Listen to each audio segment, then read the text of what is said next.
How you doing, KOAP European History Nation, or whatever you want to call yourselves? Hey, just making this video. We haven't done this in a while, but you know, Friday's a busy day. Many of you guys were either at the college fair and had to miss class. Others were at JA Day through NHS, and that's fine. All right. I just want to make sure that we get through some of the ideologies, give you some background before your reading assignment, so we're ready to go. Remember, at the time of this recording, there are only 91 days left until the AP exam. So buckle up. Hope you enjoy.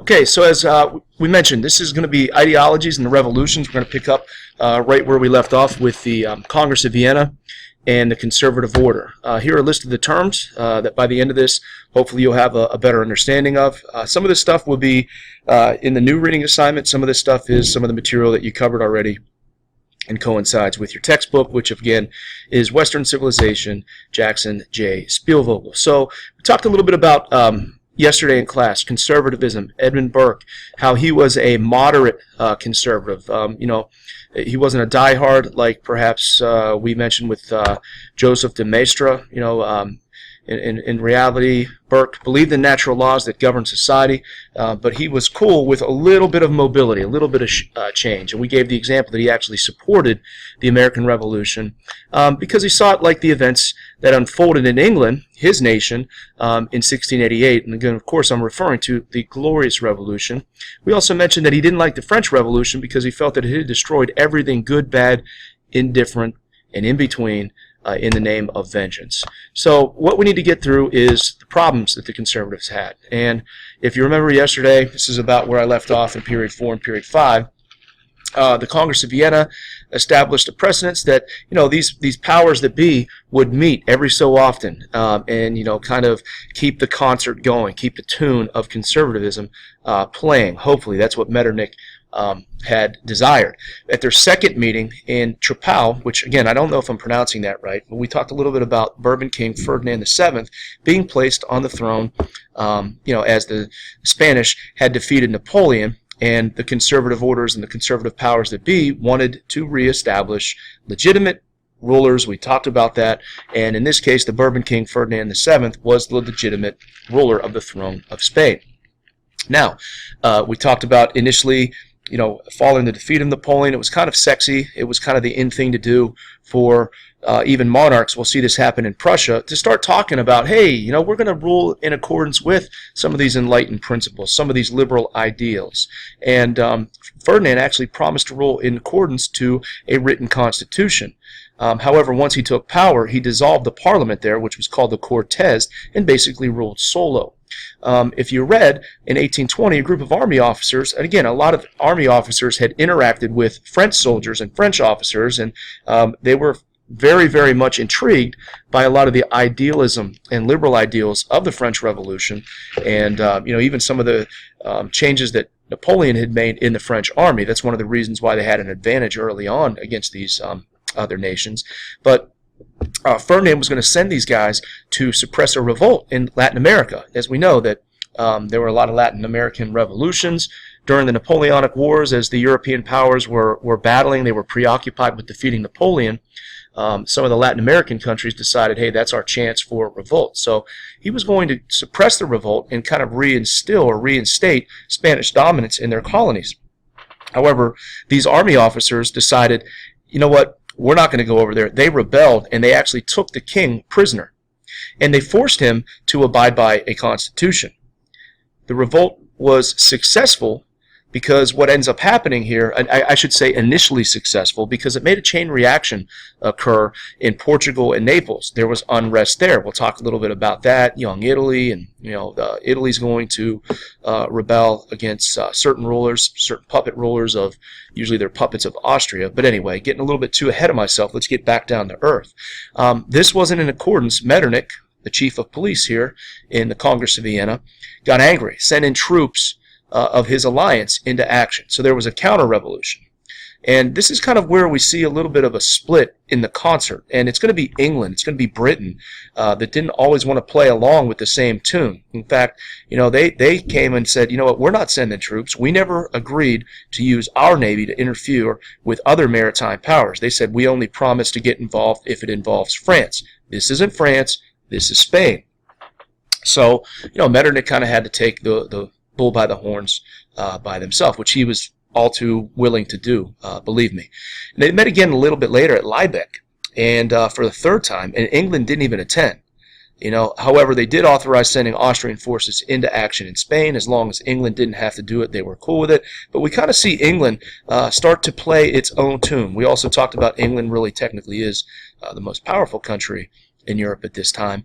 But and then again, a fourth meeting occurred in Verona in 1822, and they allowed France. They actually gave the green light, the keys to the car, to France to invade Spain and crush the revolt officially against Ferdinand. And by the spring of 1823, that revolt that those Spanish officers had instigated was crushed, and Ferdinand and the Bourbons were restored. Okay, so we have some examples. I gave you the analogy of Metternich playing Whack-a-Mole at Chuck E. Cheese or Kennywood or whatever amusement park you go to. This is kind of the first example of liberalism popping its head up, and Metternich crushes it. Okay, so we mentioned this a little bit earlier. Napoleon's influence stretched into Latin America. Argentina, you read, independent. Venezuela, Colombia, Simón Bolívar. Chile, Peru, José San Martín. Mexico and Brazil. There was all this unrest here. And as we mentioned, Britain differed with the Quintuple Alliance, the Quadruple Alliance, and they said no to putting down the revolts in Latin America and elsewhere. A lot of the powers that be wanted to go back and take their colonies back. Why didn't England want to do this? Money, money, money, money, money. All right, they liked the promising business opportunities that they would gain without France or Spain playing their old school mercantilistic ways. And, again, at this point in time, England has the early lead in the Industrial Revolution, so they want to be able to trade more and more goods with other nations. This is where Britain actually proposes a dual action with the United States to respond, to keep Europeans and European intervention out of the Western Hemisphere. What does the United States say? Heck no. We have President James Monroe. Obviously, the United States is suspicious of Britain. We declared independence from them in 1776. We fought a war that ended in 1781. That was called the Revolutionary War, which was ended with the signing of the Treaty of Paris in 1783. But what's ironic about this is, the United States had just been fighting Britain not too long ago in the War of 1812, which ended with the Treaty of Ghent in 1815. And, we're right around the same time here. Now, Britain's going to say, hey, let's work together. So Monroe issues his famous Monroe Doctrine, which was kind of funny at the time because we really didn't have a Navy. But it was the era of good feelings. We were feeling pretty bold. And so we issued the Monroe Doctrine, or James Monroe issued the Monroe Doctrine, which we couldn't really back. But that's a little bit of one of those things that parallels U.S. history in AP Euro. So I hope you enjoyed that little tidbit. So, conservatism, whack-a-mole, repression, right? We also have some goings-on, if you will, in... Ooh, that was kind of weird. Central Europe and the German Confederation. You have Austria and this German Confederation that we had mentioned a little bit earlier, which was created after the defeat of Napoleon. And it is a multi-ethnic composition of the Habsburg Empire. And it means that liberalism and nationalism were potentially more dangerous here than in any other country. Okay? Again, look at a map of Austria. You have all those different nationalities. Very few of them are German. We'll get into that here in a second. And many of them are inspired by liberalism and nationalism and want their own country. This is going to be one of those things, as I said, will continue all the way into World War I. So, again, breaking this down, the German Confederation, which was the former Holy Roman Empire, was in fact dominated by Austria and Prussia. Okay? And again, there were many non-German provinces, as I just mentioned, and they didn't have as much say. They didn't have as much power as the German-speaking provinces, especially Austria and Prussia. And Austria and Prussia are bent on keeping liberalism and constitutions out of their areas. Again, it's the age of conservatism. Especially they were suspicious, as I mentioned, of nationalism because they knew that this could rip them apart, no doubt about it. Metternich knew if he gave different nationalities' recognitions or rights, it would just be like a domino effect, and more and more different groups would ask for their own independence. And what that would eventually mean would be the end of the Austrian Empire as he knew it. Prussia, on the other hand, at the immediate end of the Napoleonic Wars, after the Congress of Vienna, had Frederick William III, and he actually made promises of a constitutional government for Germany. And he did make some reforms, but most of those reforms were actually aimed at making the state more efficient rather than promoting liberalism or nationalism. So, he talked about a constitution. Serfdom was gone. He did allow for municipal self-government. He expanded education in schools. He had universal military conscription. It wasn't just one class, everybody. And but really, there is no form of representative government. So, we talked about him, essentially promising, or, again, just like what we said with Ferdinand in Spain, it was kind of sexy afterwards to kind of preach reform and kind of talk the talk, if you will, about, hey, yeah, I'm going to be a liberal-minded ruler here. I'm going to be like an enlightened despot. But like a lot of these countries, he says to heck with it in 1817 and creates a council of state. So on this slide, you can kind of see there's a conservative retransformation. Reform goes out the door. He replaced all reform-minded military officers in his army with harsh conservatives, and we kind of see, this police state-ish atmosphere that develops in Prussia. Go figure. Okay, so a lot of people are freaked out about this. A lot of the German nationalists are really upset, and a lot of these nationalists are university students who remembered they participated in defeating Napoleon, the French, and they were influenced by those ideals of the revolution. And also, let's just say that this area has been pretty proud of the changes that they've made in Europe. In fact, you think about Prussia and this particular part of Europe, this is where the Reformation happened in 1517. And this is 300 years later. So they dream of this German nation and a constitution, and this is this is really becomes the battle cry, if you will, of the Burschenschaften, the students who led the nationalist movement. Now, again, if any of you have trouble, pronouncing German words, just like sound angry and spit, the Burschenschaften, and you'll sound good. Okay. So, we're talking about the Burschenschaften, or the Burschenschaften, at Wartburg Castle in 1817. There were 500 students. Now, what you're probably thinking, you read about this. What the heck is Wartburg Castle? Look it up, baby. Here's what's the deal. This is the place where Martin Luther hid out. It was in hiding from the Catholic authorities and Charles V, who hid him out. If you remember, Frederick the Wise of Saxony. So this is Frederick's pad. And so in 1817, 500 students are celebrating also the Battle of Leipzig and the 300th anniversary of, wait for it, the 95 Theses. And they sang songs, and they made bonfires, burning conservative books. Yes, Germans have a tendency to be very nationalistic, and they like bonfires, and they like to burn different types of books. And, by the way, I'm part German, so if you're being sensitive here, that is your right to be sensitive. However, it's just a little bit of Euro humor, so get over it. But they were getting bigger and bigger, and more people were joining this movement and this party. And one of the radical students, named Karl Ludwig Sand, assassinated, it got a little out of hand, as you can imagine, assassinated the conservative writer August von Kotzebue. And, this is the guy that is like the epitome of German writing and conservative. So, like, you think about conservatism today, this would be like somebody going after someone like Rush Limbaugh or Hannity or Beck. And, so it'd be a pretty big news story today, obviously. And it was a pretty big deal then.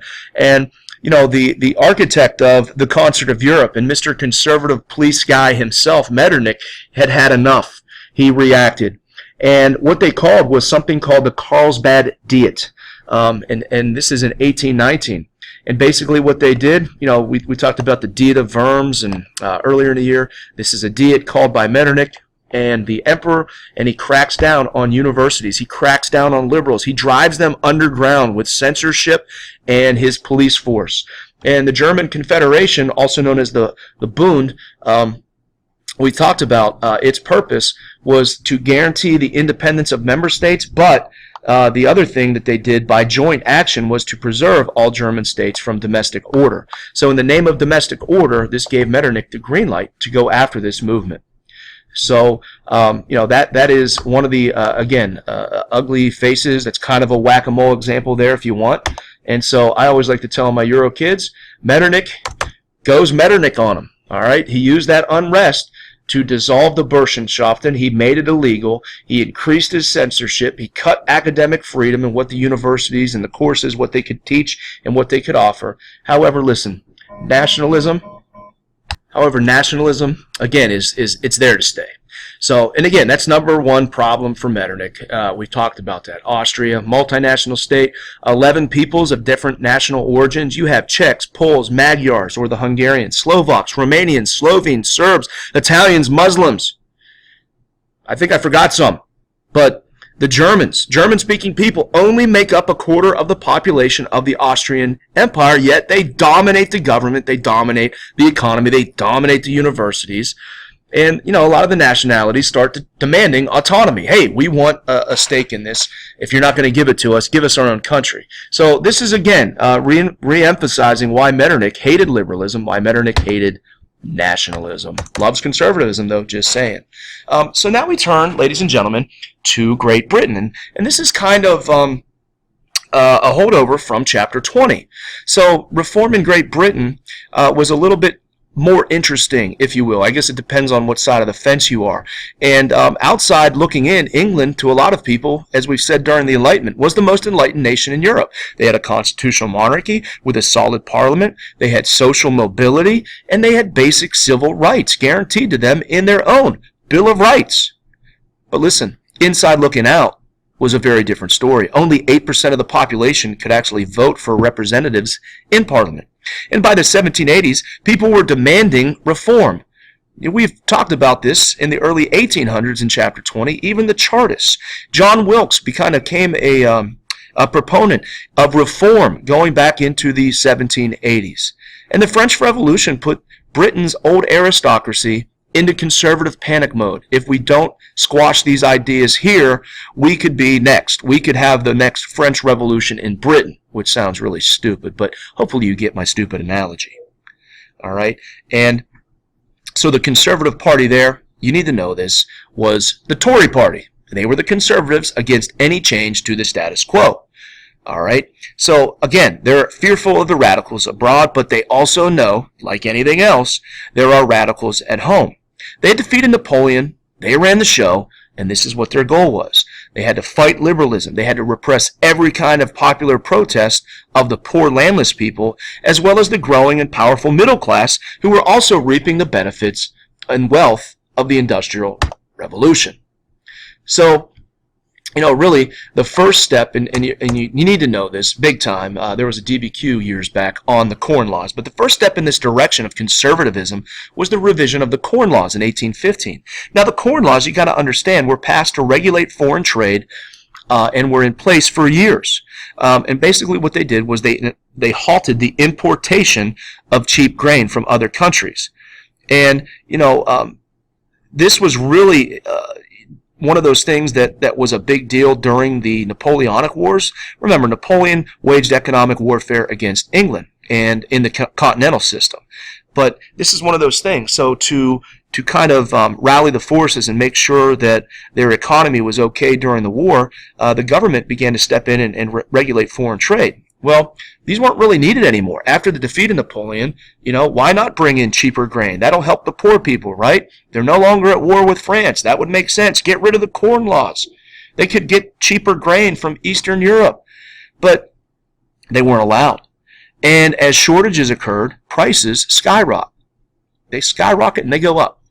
And people found that high bread prices, who is this going to benefit? It's going to benefit the aristocracy. Why? Because they're the ones that own most of Britain's land and farms. And so in this case, this old aristocracy, who had always kind of been the fat cats, they find themselves in a certain advantageous position where they're fat cats once again. And, and it's not the bourgeoisie owning the factories that are the big dogs. These guys are making a killing.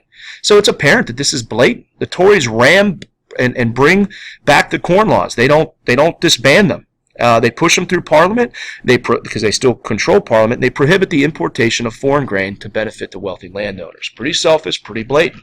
And this is really poor timing because these changes are made at a time of unemployment and post-war economic distress. You know, anytime you go from a wartime economy to a peacetime economy, sometimes that's a good thing, but a lot of times when the economy needs to reboot, you know, a lot of the masses are on the outside looking in. So people are hungry. They don't have work. They can't afford bread. Sound familiar? Does it sound like France in around 1788 and 1789?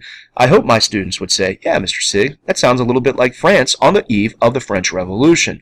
And here we go. This does lead to protests and demonstrations by urban workers who were supported by radical intellectuals. There were radicals there, and they were spreading the beliefs of liberalism and nationalism.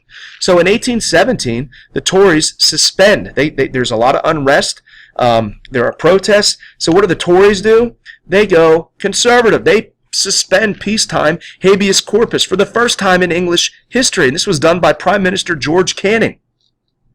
And I always remember this for you guys. Some of you guys know of a baseball analogy. A can of corn is like a really high pop fly, easy.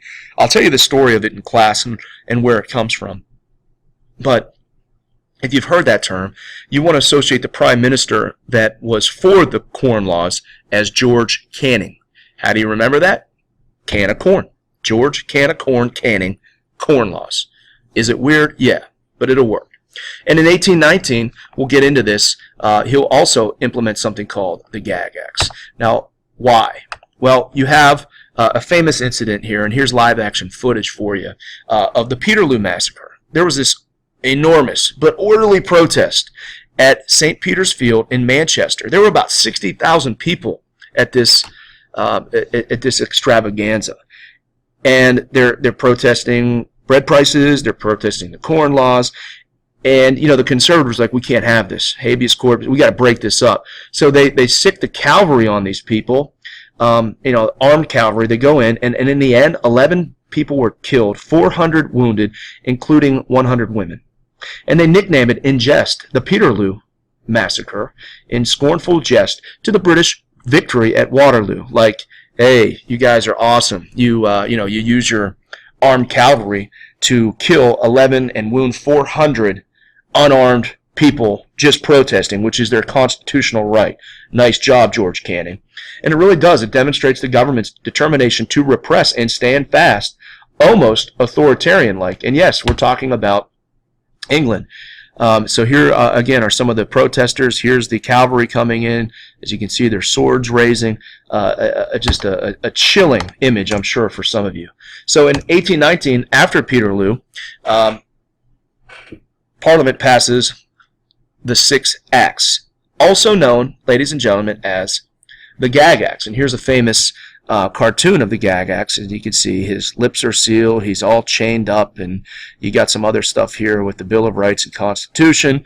But they controlled the press, they suspended freedom of speech, and eliminated mass meetings and made them illegal, which again is a violation of the Bill of Rights. Who was this? Once again, Tory Prime Minister George Canning. Okay, so hopefully that helps you out with that material. So again, I know this is long. I'm going to go through the entire thing. Now we get into France. All right, and Napoleon's 100 Days had begun with a clash between the moderates and the conservatives, also known as the ultra-conservatives. Really what happens here is you have the king's brother, Charles, wants to sweep all changes from the revolution away and return to absolutism. And, you know, this kind of goes against what Louis wanted. We're talking about Louis XVIII here.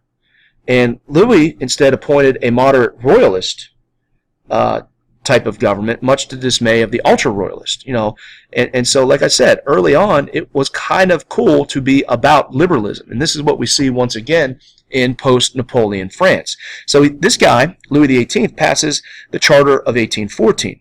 And it's kind of like, as you'll see in the slides, a constitutional monarchy. It's a theoretic gift from the king to the people. was really actually a response to political pressure, but again, a liberal constitution. He kept Napoleon's Concord on, the civil code. He gave property rights protection, and anything that was, issued or changed hands during the revolution, he protected those. He guaranteed freedom of speech, freedom of press. There was a bicameral legislature, yada, yada, yada. But what happens here is, honestly, something called the White Terror. And in 1815, thousands of former revolutionaries were murdered by royalist mobs. It's kind of, a Thermidorian reaction in 1815 to what happened during the Reign of Terror. And in elections of 1816, because of that, a lot of moderate royalists were restored to power. And again, we talked about this, but there was that Spanish Revolution, which was crushed in 1823. French troops were called by the concert of Europe to restore the Bourbon ruler. We talked about that. And this is like kind of a rallying point for conservatism. But in 1829, the heir to the throne was murdered. And what's going to happen here, the royalists are going to use this incident as a pretense to crack down on further liberalism in France. And so Louis XVIII, even in 1829, starts to shift to become more conservative, and he actually reduces suffrage. So that's the White Terror and its impact. Now, we get into the Restoration also in France, same thing. The old aristocracy was in the minority within the voting population. However, a crisis was about to unfold. Louis' successor, Charles X, again, I'm talking about Louis XVIII, his successor, Charles X, was crowned in a 5-hour elaborate ceremony, just like it was the Middle Ages. And people were ready to throw up. He brings back the Jesuits. He compensates emigres for the lands that they had lost. He expanded France into North Africa without legislative support. He just did it. So he's acting like an absolute monarch. He revokes the constitutional charter of 1814 in an attempted coup in July of 1830. And when people start complaining, he says, screw you guys. He passes something called the July Ordinances, which silences the press, dissolves the chamber, which is their parliament, and he holds new elections with voting rights that did not include the middle class. So again, you're going to set the stage here for the next revolution, and the middle class is not going to take that, of course. So again, if you want to pause and kind of look at this slide, this is what were his goals, and this is what I just explained to you, what he did. So stay tuned. We're going to be back to these revolutions of 1830. And yes, I told you, France will have another revolution. Vive la France. All right, Russia. Ladies and gentlemen, almost done. Cool thing here. Alexander I. One big ball of contradiction. He appoints a liberal advisor. So on one end, he too is playing this I'm kind of a liberal game. He appoints this guy named Michael Speransky. Michael Speransky is kind of his minister, his chief minister. He relaxes censorship, frees political prisoners, reforms the educational system. So on the outside, okay, we're making liberal reforms. You guys should be happy, but that's as far as it went. He wanted nothing to do with the Constitution. He was much like the other enlightened despots that we have talked about, and their hypocrisy knows no bounds. Say one thing that's trendy, do the other. And after Napoleon's defeat, he abandons all those liberal ways because of all the problems that he perceived that Napoleon had caused. So, like the Burschenschaften in Germany, secret societies like the Illuminati or Masons that we've talked about during the Enlightenment, they start to pop up all over Russia. Some were his generals who were exposed, once again, to the ways of the French and Napoleon when they were fighting the French troops and mingling with their officers. And some of these guys start to desire a decentralized monarchy, freeing the serfs, but not giving land to them. Those people were called the Northern Society. Okay, so you kind of have two camps here. The others were the poor. They don't want to give land to the serfs. Why? Because they own the land. These are the more aristocratic, the more nobility members of the officer corps in Russia. So those are the Northern Society. Now there's another group called the Southern Society, and they were more the impoverished, the poorer officers who sought a republic and did want to give land to the serfs. So because of their social standing, obviously they're a little bit more liberal than the Northern Society. But again, you understand, both are liberal. They do want reform. So what happens is we have a crisis. Alexander the First suddenly dies, and this gives people, these northern and southern societies, their so-called opportunity. Okay?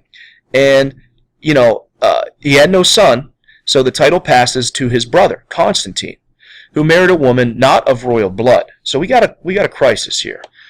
So it could also go to his other brother, Nicholas.